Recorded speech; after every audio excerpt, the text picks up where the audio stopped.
네, 안녕하십니까. 전 네이버 클라우드 플랫폼 솔루션 아키텍트 허창현이라고 합니다. 예, 제가 오늘 여러분들한테 설명드린 내용은 데이터 활용, 그리고 데이터 분석이라는 키워드로 좀 설명을 드리려고 하는데요.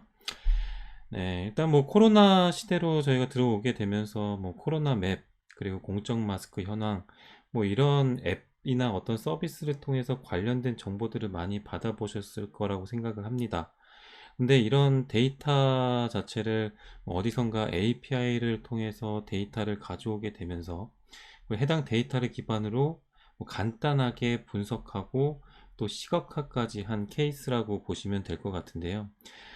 점점 이런 디지털 헬스케어 분야의 기술이나 그리고 서비스를 이용해서 어떤 데이터를 수집하고 또 분석하고자 하는 니즈가 더 활성화되고 있다고 생각하고 있습니다.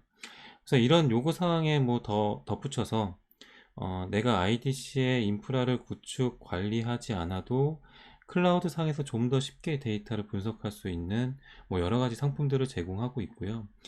또 법적인 요건들도 역시 완화되면서 민간, 금융 할 것 없이 클라우드에 많은 데이터들을 더 업로드하고 또 분석하고자 하는 니즈는 계속해서 더 커질 것이라고 생각하고 있습니다. 그래서 오늘은 어떻게 하면 데이터를 활용할 수 있는지에 대한 내용을 위주로 좀 설명드리도록 하겠습니다. 그래서 현재 뭐 데이터 공유에 대한 트렌드를 좀 살펴보면요.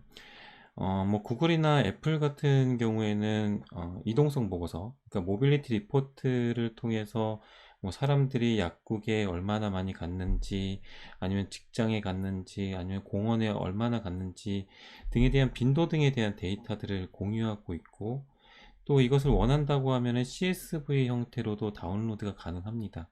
그래서 이런 데이터를 받아서 또 데이터를 분석하고 또 활용할 수 있는 여지가 있고요.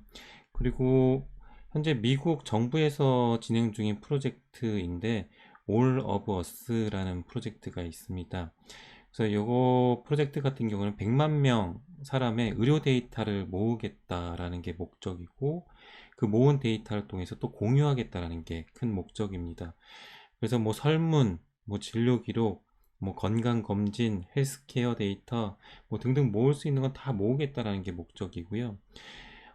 이런 의학하고 생명과학 분야에서는 기본적으로 데이터가 있어야 된다는 게 굉장히 중요한데, 기존에는 사람의 숫자, 뭐 지역, 뭐 교육 수준, 뭐 이런 것에 대한 제약이 있었다는 게 문제였지만, 이런 것들을 무시하고 평준화해서 모아서 공유하겠다라는 게 목적이 있습니다. 그리고 요새 코로나가 막 심해지면서 코로나 진단 키트가 되게 부족할 때 체온계 등을 이용해서 디바이스에서 오는 데이터들을 이용해서 체온이 평균적으로 좀 높은 지역의 분포도를 이용해서 분석하는 사례도 있었고요. 국내에서도 건강보험심사평가원에서 연구한 데이터를 R이나 세스 등을 이용해서 분석할 수 있는 그런 모델들을 또 제공해주고 있고, 또 현재 굉장히 핫한 이슈죠. 예, 마이데이터 사업. 그래서 이거는 뭐 데이터 주체인 내가 데이터 활용 기관에서 내 동의를 구하게 되면 해당 데이터를 활용 기관에서 사용할 수 있도록 하는 사업도 계속해서 더 커질 것이라고 생각을 하고 있습니다. 그리고 최근에 뭐 또 오픈한 한국 데이터 거래소, 여기에서도 유료로 된 데이터들도 많이 받아보실 수 있고 또 무료 데이터들도 받아보실 수 있도록 이렇게 되어 있습니다. 그래서 전 세계적으로도 데이터 공유하고 저희 국내에서도 뭐 여러 가지 준비들을 하고 있는데요. 국내에서도 뭐 발빠르게 법적인 요건들이 좀 완화되면서 클라우드 상에서 중요한 데이터들을 사용할 수 있도록 또 개정이 되고 있습니다. 그래서 우선 2019년 1월 전자감독 규정 개정안을 보면 여기서 말하는 중요한 포인트는 딱 하나입니다. 금융에서 개인 신용 정보와 그리고 고유 식별 정보를 외부 클라우드 상에서 사용할 수 있도록 개정이 되었습니다. 일단 금융권에서는 비중요 정보만 사용할 수 있었던 것에 반해서 더욱더 클라우드를 활용할 수 있도록 하는 개정안이 발표된 것인데요. 규제는 좀 완화되었지만 근데 클라우드를 사용할 때 자체 내부 보안성 평가 등을 통해서 자체 안정성 평가를 해야 한다는 이런 책임들이 더 추가가 되었고요. 정보의 중요도에 따라서 클라우드 이용 현황을 감독 당국에 보고해야 하는 이런 절차들도 좀 추가가 되었습니다. 그리고 2020년 1월 데이터 3법이 이렇게 통과가 되면서 개인정보를 데이터로 이렇게 활용할 수 있도록 또 되었는데요. 여기서 가명정보라는 뭐 중요한 개념이 나오게 됩니다. 여기서 가명정보라는 게 그러니까 특정 추가 정보 없이는 개인을 특정할 수 없도록 하는 개념인데, 개인정보 같은 경우에는 어떤 구체적인 동의를 받은 후에 활용이 가능한데, 가명정보에 있어서는 상업적인 목적을 포함해서 뭐 통계나 아니면 연구, 이런 기록 보존 등에 한해서는 동의 없이 활용할 수 있다는 데 있습니다. 그래서 이런 좀 더 명확한 개념들이 나오게 되면서 여러 기업에서 또 이런 데이터를 활용해서 또 분석을 하고, 그걸 통해서 좀 더 유의미한 이런 데이터들을 추출할 수 있게 된 것이라고 좀 볼 수가 있고요. 그래서 이런 전자감독 규정부터 해서 그리고 데이터 3법까지 뭐 중요한, 제가 생각하는 중요한 키워드는 일단 클라우드 사용 활성화가 됐다. 예, 금융권에서도. 그리고 좀 더 강화된 보안, 그리고 데이터 활용성 증대에 있다고 볼 수가 있습니다. 예, 그러면 이렇게 데이터를 활용할 수 있는 기회는 점점 넓어지고 있고요. 또 여러 기업에서는 데이터 분석을 통해서 더 많은 인사이트를 얻고 싶어하는 니즈가 계속해서 있을 거라고 생각을 합니다. 그래서 관련해서 많은 좀 준비가 필요하게 될 텐데, 우선 데이터 분리 그리고 통합 부분에 있어서 중요 정보와 또 비중요 정보에 대한 접근 분리를 좀 우선적으로 해야 합니다. 일단 비중요 정보는 사용자들이 뭐 접근하기 쉬운 인터넷으로 접속하기 쉬운 뭐 DMZ 공간, 이런 공간에다가 위치한다던가, 아니면 중요 정보 같은 경우에는 또 외부와 전혀 통신할 수 없는 어떤 격리된 공간에 둘지를 결정해야 되고요.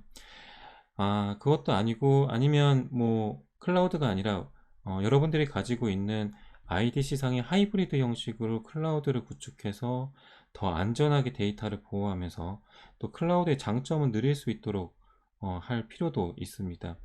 그래서 저희 네이버 클라우드 플랫폼에서는 뭐 독립적인 네트워크 공간을 제공하는 VPC나, 그리고 뭐 고객 IDC와 뭐 클라우드 간에 연결하는 하이브리드, 그리고 뉴로 클라우드라는 상품을 통해 가지고 어떤 데이터에 대한 사내 보안 규제를 준수하면서 여러분들이 가지고 있는 레거시 환경과 좀 유연하게 연동해서 사용할 수 있는 상품도 제공하고 있습니다. 그리고 나서 이제 분석 플랫폼을 선택해야 될 텐데요. 그래서 일단 데이터 성격하고 그리고 양에 맞게, 아니면 하둡을 사용할지 아니면 R이나 세스 등을 이용할지도 정해야 됩니다. 그래서 여기서 분석 플랫폼을 구축할 때 인프라에 관련된 지식이 부족하다고 하면 구성하기가 좀 어려운 것들이 현실인데, 일단 네이버 클라우드 플랫폼에서는 분석 환경을 수분 내에 만들 수 있는 여러 가지 다양한 상품들을 제공하고 있습니다. 근데 제가 생각할 때 가장 무엇보다 중요한 건 일단 분석할 수 있는 역량, 그리고 분석한 결과를 받아들여서 그것을 통해서 앞으로의 사업 방향을 결정하는 뭐 이런 조직 문화가 아닐까라고 저는 생각을 하는데요. 일단 힘들게 데이터 분석을 해서 어떤 결과를 얻었더라도 그것을 통해서 바뀔 수 있는 조직 문화하고, 그리고 전담해서 분석할 수 있는 인력이 필수적으로 필요하게 됩니다. 그래서 실제로 데이터 분석을 시작했지만 목적이 없는 경우도 많고, 또 그것을 받아들일 준비가 되어 있지 않은 경우도 많기 때문에 이런 부분도 좀 고려가 필요할 것 같습니다. 그래서 아마 데이터 분석의 기대 효과는 아마 여러분들은 뭐 대부분이 더 나은 서비스를 제공해서 뭐 더 많은 사용자가 우리 서비스를 사용하게 하고, 또 분석을 통해서 얻은 인사이트를 통해서 어떤 방향을 결정하기 위함이 아닐까 하는데요. 일단 서비스를 오픈하게 되면 그 얻어지는 여러 가지 데이터를 통해서 분석을 하고 또 분석한 결과를 서비스에 적용시켜서 또 더 나은 서비스를 제공하고 또 그렇게 되면 더 많은 사용자를 또 얻을 수 있게 될 겁니다. 근데 하지만 여기서 멈추지 않고요. 계속해서 더 많은 사용자의 데이터, 그 다음에 더 많은 분석, 그리고 더 많은 서비스, 그리고 더 많은 사용자를 얻음으로써 얻게 되는 이런 선순환적인 사이클을 만드는 데 있다고 저는 생각을 하고 있습니다. 그래서 이런 데이터 분석을 하기 위해서는 분석 환경 구축을 일단 해야 될 텐데요. 어떤 분석 환경을 구축하기 위해서는 여러 가지 라이브러리나 오픈 소스도 있을 수 있고 또 프레임워크 또 인프라가 필요하게 됩니다. 일단은 어떤 데이터가 반드시 있어야 될 거고요. 그리고 그 데이터를 수집하고 통합하고 또 정제하는 작업들이 있어야 될 겁니다. 여기서 또 굉장히 많은 데이터들이 있게 수집을 하게 되는데 그 중에서도 어떤 일부분의 데이터들은 필요 없는 데이터일 수도 있고 또 어떤 데이터들은 포맷을 변경해야 되는 데이터도 있을 수 있을 것입니다. 그래서 이런 수집하고 통합하고 정제하는 작업 등을 해야 된다라는 거고요. 그리고 이런 데이터가 수집이 되면 어떤 스토리지 공간에다가 데이터를 저장을 해야 됩니다. 저희 네이버 클라우드 플랫폼에서는 또 오브젝트 스토리지라고 하는 무한대의 저장 공간을 가지고 있고 또 높은 가용성을 가지고 있는 스토리지를 또 제공해 드리고 있고요. 또 이 스토리지에 저장되어 있으면 이거를 빅데이터 분석을 할지 아니면 뭐 좀 더 빠른 분석을 위해서 뭐 스팍이나 뭐 하둡이나 뭐 여러 가지 다른 여러 가지 분석에 관련된 어, 라이브러리, 프레임워크들이 있을 텐데 이런 것들을 적절히 잘 사용할 수가 있어야 됩니다. 그리고 노에스케일을 쓴다라고 하면 HBase나 몽고DB 이런 데이터베이스에다가 데이터를 또 저장할 일도 생기게 될 겁니다. 이렇게 데이터를 저장하게 되면 그 데이터를 통해서 또 데이터 분석이나 쿼리를 날리거나 아니면 시각화를 통해서 어떤 인사이트를 또 얻을 수도 있어야 될 겁니다. 여기에 관련돼서 뭐 R이나 세스 뭐 아니면 여러분들 뭐 엘라스틱 서치에 있는 키바나 같은 서비스나 아니면 태블로 같은 것들도 많이 사용하실 텐데요. 적절한 라이브러리나 솔루션들을 선택을 하셔야 된다는 겁니다. 그래서 물론 데이터가 있고 그리고 여러 가지 뭐 프레임워크나 라이브러리들이 있고 뭐 툴도 있지만 저희 네이버 클라우드 플랫폼에서는 이 근간이 되는 큰 그릇을 제공해 드리는데 바로 인프라스트럭처를 제공해 드린다는 거고요. 그래서 저희는 GPU부터 해서 뭐 하이 메모리, 그다음에 CPU 인텐시브 서버, 하둡, 텐서플로우, 뭐 HPC, 쿠버네티스까지 여러 가지 분석에 관련된 상품들을 제공해 드리고 있습니다. 그래서 고클럭의 CPU가 필요하다라고 하시면 CPU 인텐시브 서버를 사용하시면 되고요. 그 다음에 나는 GPU, 텐서플로우나 뭐 카페, 토치 이런 걸 이용해서 GPU를 돌려야 된다 라고 하시면 GPU 서버를 사용하시면 되고 아니면 난 하둡을 이용해서 HDFS에다가 데이터를 올려서 어떤 배치성 빅데이터 분석을 하겠다 라고 하면 클라우드 하둡 상품을 이용하시면 됩니다. 그리고 클라우드 서치, 엘라스틱 서치 서비스, 그 다음에 쿠버네티스 서비스, 스토리지까지 다양한 상품들을 저희가 제공해 드리고 있습니다. 그래서 일단 상품 중에서 좀 소개를 드리면요. 일단 텐서플로우 서버라는 상품이 있습니다. 이 상품 같은 경우에는 이미 만들어진 이미지를 여러분들한테 제공해 드리는 상품이라고 보시면 됩니다. 그래서 저희가 만들어 놓은 이미지 안에는 이미 텐서플로우가 설치가 되어 있고요. 그다음에 파이썬 설치되어 있고 파이토치, 케라스, 판다스, 넘파이 여러 가지 분석에 관련된 라이브러리까지 설치가 되어 있습니다.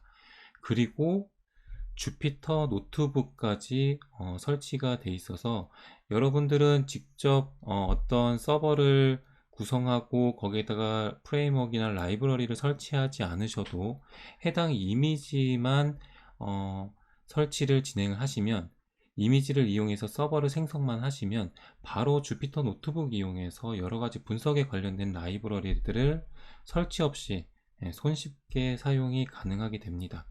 그래서 텐서플로우 서버 같은 경우에는 뭐 다양한 서버 타입을 선택을 하실 수가 있는데 일단 CPU 인텐시브, 그 다음에 GPU, V백부터 해서 P40까지 저희가 제공을 해드리고 있고, 그다음에 하이 메모리 서버, 그다음에 스탠다드형 서버, 이런 인프라 서버 유형들을 주피터 노트북을 이용해서 여러 가지 분석에 관련된 라이브러리들을 사용하실 수 있다는 겁니다. 그리고 아나콘다가 이미 설치가 돼 있어서 다른 분석에 필요한 라이브러리들이 필요하시다라고 하면 또 손쉽게 설치해서 사용해 보실 수가 있습니다. 그리고 이런 주피터 노트북 환경을 여러분들이 많이 사용하실 때 좀 분석가들이 좀 많다고 하시면 개별적으로 아이디나 패스워드를 발급해야 되는 경우가 생기는데, 저희 쿠버네티스 서비스에다가 주피터 허브라는 오픈소스 솔루션을 설치하실 수가 있습니다. 이 주피터 허브를 설치하게 되면은 사용자들이 개별적으로 아이디와 패스워드 등을 발급받아 보실 수가 있고요. 그리고 쿠버네티스 환경에 설치가 되어 있기 때문에 각각의 분석가들이 독립된 환경을, 독립된 팟을 제공받아 보실 수가 있습니다. 그래서 분석가들이 개별적으로 독립된 격리된 공간에서 분석 작업을 수행하실 수 있다라는 겁니다. 그리고 클라우드 하둡이라는 상품들도 제공해 드리고 있는데, 일단 하둡 에코시스템 자체를 그대로 제공해 드리는 상품입니다. 하둡 에코시스템은 뭐 하둡 코어도 있을 수 있고요, 그다음에 스팍, 그다음에 HBase, 프레스토, 이런 다양한 빅데이터에 관련된 프레임워크들을 손쉽게 실행하고 또 저희가 설치해서 제공해 드리기 때문에 몇 번의 클릭만으로 하둡 클러스터를 여러분들이 제공받아 보실 수가 있습니다. 그래서 하둡 맵리듀스 바로 사용하실 수가 있고요, 하이브, HBase, 안바리, 휴, 스팍, 이런 라이브러리들을 바로바로 사용해 보실 수가 있습니다. 그래서 저희 클라우드 하둡의 가장 큰 장점이라고 하면은, 일단 기존의 온프라미스 환경 같은 경우에는 여러분들이 직접 서버를 구입해서 하둡 클러스터를 이제 하둡을 설치해서 사용하실 때 디스크 공간에 좀 낭비가 있을 수가 있습니다. 그래서 각각의 서버에 붙어 있는 스토리지가 이제 HDFS 역할을 하게 되는데요. 이 HDFS를 사용하게 되면은 각각의 노드들마다 이제 리플리케이션이라는 게 발생하게 됩니다. 복사본이라는 게 발생하게 되고요. 그거에 따라서 저장 공간에 대한 낭비 같은 게 발생할 수가 있습니다. 하지만 저희 네이버 클라우드 플랫폼의 클라우드 하둡 상품을 사용하게 되시면 저희는 기본적으로 데이터 소스 공간을 오브젝트 스토리지를 바로 사용하고 있기 때문에 리플리케이션 없이 바로 컴퓨팅 노드만 이용해서 데이터 분석을 하실 수 있는 상품을 제공해 드리고 있고요. 그리고 최근에 추가된 기능인데 HDFS 스토리지, 그러니까 저희는 흔히 블록 스토리지라고 얘기하는데, 블록 스토리지에다가 HDFS 용도로 사용하실 수 있도록 저희가 최근에 또 기능도 제공해 드리고 있습니다. 그래서 여러분들이 선택하에 따라서 나는 HDFS를 쓸 거야 라고 하면 블록 스토리지를 같이 붙여서 사용하시면 되고요. 아니면 블록 스토리지 없이 나는 오브젝트 스토리지만 쓸 거고 컴퓨팅 노드만 이용할 거야 라고 하면 바로 그렇게 사용하실 수 있도록 저희가 상품을 제공해 드리고 있습니다. 일단 저희 클라우드의 가장 큰 장점이라고 하면은 탄력적인 용량 증설이 가능하다라는 건데요. 일단 저희 클라우드 하둡 같은 경우에도 워커노드가 스케일 아웃 그리고 스케일 인이 자유롭게 할 수가 있습니다. 그래서 현재 컴퓨팅 노드가 뭐 5개인데 데이터 분석하는데 좀 속도가 느리다, 아니면 저장 공간이 좀 부족하다 라고 하면은 바로바로 스케일 아웃을 통해서 워커노드를 증설시킬 수가 있습니다. 그리고 엘라스틱 서치 서비스라는 상품도 또 제공을 해드리고 있는데요.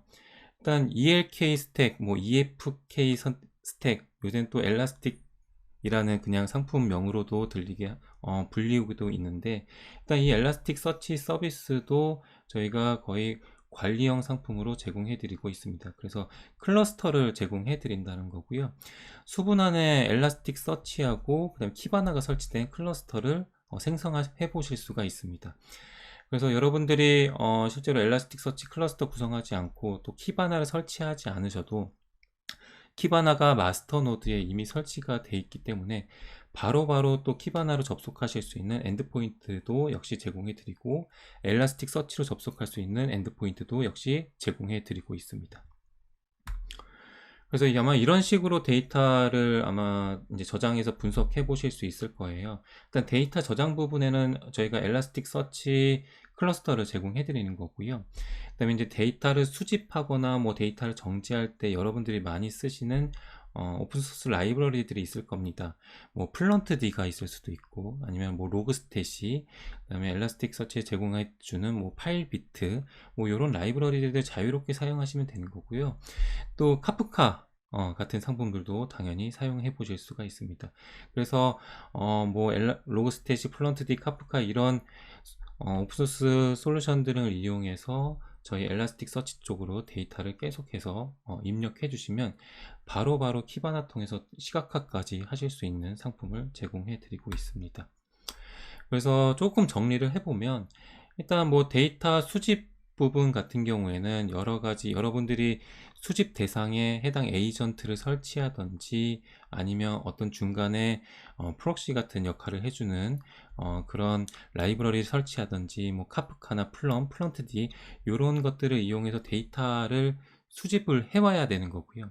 그렇게 데이터 수집된 것들을 어떤 스토리지 공간에다가 저장을 해야 될 겁니다. 그게 저희 클라우드 DB라고 하는 완전 관리형 데이터베이스도 있고요. 아니면 무한대의 공간을 제공해드리는 오브젝트 스토리지일 수도 있습니다. 그래서 이렇게 저장된 데이터를 통해서 어떤 처리 작업을 해야 될 텐데, 아마 ETL 작업을 하실 수도 있고, 아니면 어떤 다른 작업을 하실 수도 있을 겁니다. 그 작업들을 이제 클라우드 하둡 이용해서 뭐 스파크를 사용해 보실 수도 있고, 프레스토를 사용해 보실 수도 있고, 아니면 HBase를 사용해 보실 수도 있을 겁니다. 그리고 또 엘라스틱 서치 서비스를 이용해서 바로 키바나를 사용해 보실 수도 있을 거고요. 그래서 이제 데이터 시각화까지 단계까지 오면 이제 키바나 쓰고 뭐 제플린 이용해서 시각화까지 하고 요런 작업까지 해 보실 수 있는 상품들을 제공해 드리고 있습니다. 그래서 한 예로 하나 넣어봤는데요. 일단 아파치 플룸 같은 경우에는 굉장히 많이 쓰고 있는 오픈소스 솔루션이어서 제가 한번 넣어봤는데, 일단 뭐 어떤 여러분들이 가지고 있는 웹서버든지 와스 서버든지 거기에서 남겨지는 로그 등을 데이터를 수집을 할 때 아파치 플럼을 이용하면은 해당 에이전트 방식으로 데이터를 수집해 옵니다. 그래서 아파치 플럼의 가장 큰 장점이라고 하면 여러 가지 채널들을 만들 수 있다는 건데요. 이 채널들 통해서 저희 클라우드 하드 쪽으로 HDFS로 데이터를 계속해서 푸시해서 넣을 수도 있고요. 아니면 엘라스틱 서치 싱크하는 채널을 통해서 엘라스틱 서치로 계속해서 데이터를 넣을 수도 있을 겁니다.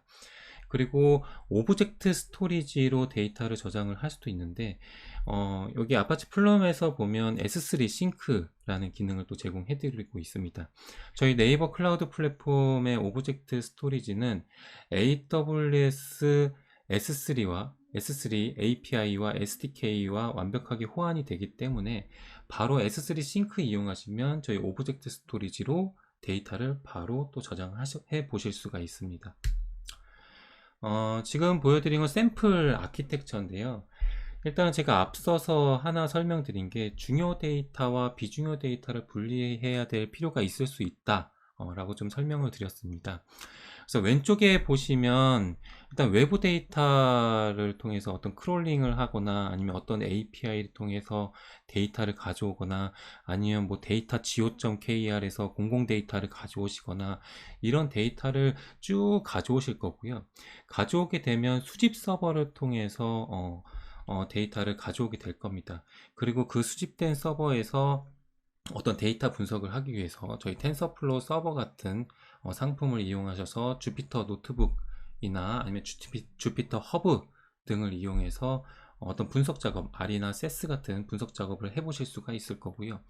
또 이런 수집된 서버에서 오브젝트 스토리지로 데이터를 저장하게 되면 그 오브젝트 스토리지가 데이터 소스 공간으로 작용하기 때문에 클라우드 하둡 이용해서 HDFS에다가 데이터를 올리실 수도 있고, 이런 배치성 분석 작업 등을 수행해 보실 수가 있습니다.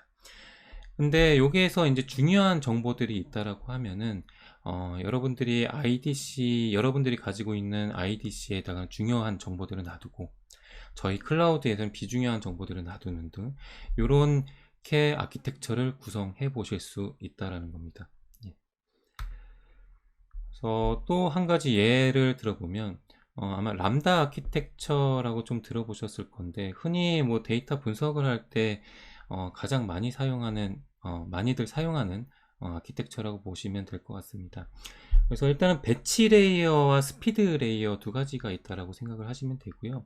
배치성 작업으로 계속해서 어떤 분석 작업을 해서 어떤 NoSQL DB에다가 계속해서 데이터를 넣어준다던가, 이런 주기적인 작업을 할 때는 주로 하둡 같은 상품이나 하이브 상품을 이용해서 하실 수가 있고, 계속해서 어떤 스트리밍 데이터들, 실시간성으로 계속 오는 데이터들은 스팍 스트리밍이나 또 스팍을 이용해서 데이터 분석을 해 보실 수가 있습니다. 그래서 이런 데이터 분석에 관련된 데이터를 저장하고 또 분석하고 또 서빙하는 레이어까지 저희 네이버 클라우드 플랫폼의 클라우드 하둡 상품을 이용하시면 쉽게 인프라 환경을 구축해 보실 수 있다라는 겁니다. 일단 마지막인데요. 일단 데이터는 추측이 아닌 사실이라는 것에 저는 굉장히 공감을 하고 있는데, 제가 굉장히 좋아하는 예이기도 합니다. 일단 하라스 엔터테인먼트라는 회사가 있는데, 여기서는 주로 사업을 하는 게 이제 카지노, 호텔, 이런 쪽 사업을 하고 있습니다. 그래서 카지노에 오는 고객들을 대상으로 데이터 분석을 한번 해본 사례입니다. 그래서 고객들이 어떤 게임을 했는지, 뭐 사용한 비용은 얼마인지, 또 얼마나 돈을 따고 잃었는지, 또 카지노에는 어떤 류의 사람들이 출입했는지, 이런 것들의 데이터를 한번 딱 분석을 해보니까, 보통 저희가 생각할 때는 카지노 같은 경우에는 관광객들이 굉장히 많이 온다라고 생각을 하는데, 실제 데이터 분석을 해보니 관광객보다는 지역 주민들이 더 많이 왔다라는 분석 결과가 나왔습니다. 그래서 하라스 엔터테인먼트에서는 이제 사업 방향을 좀 바꾼 거죠. 카지노도 조금 더 가족적인 분위기로 만들고, 그리고 각 지역의 주민들이 좀 더 쉽게 편리하게 다닐 수 있도록 셔틀버스도 운행을 하고 등등에 대한 작업들을 하면서 더 큰 이익을 보게 된 사례라고 생각을 하고 있습니다. 그래서 그 하라스 엔터테인먼트 회장이 한 얘기가 추측하지 말고 데이터를 가지고 실제로 사실인 걸 가지고 얘기를 하자 라고 한 사례입니다. 그래서 저희 네이버 클라우드 플랫폼을 이용해서 여러 가지 데이터 분석에 관련된 환경들을 만들어 보고 실제로 인사이트를 꼭 뽑아 보셨으면 좋겠습니다. 예, 감사합니다.